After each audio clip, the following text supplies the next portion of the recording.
Guys, ito na ang part 4. Tignan ninyo. Habang wala pang tao guys, binidyoan ko siya. Tignan naman ninyo ang ganda. Sobrang linis at magandang tignan. Wala siya masyadong burloloy.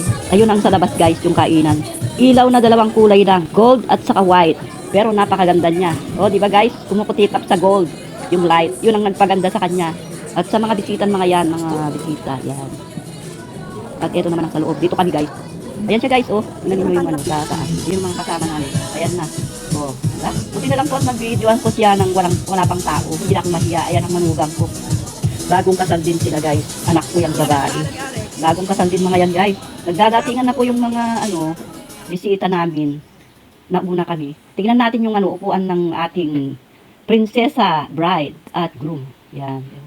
O diba, ganda niya guys. Ganyan lang siya. Ng mga ninang-ninong siguro mga ito. Kasi magandang pagkakaayos nila guys. Yung pangalan nilang dalawa, yan. At saka ganyan lang. Yun ang cake nila. Ito ang ano, simple but elegant. Yan oh. Yung mga bisita naman dito sa banda rito. Marami pong salamat sa mga nanonood sa akin lagi. Hanggang dito na lamang po. Bye-bye!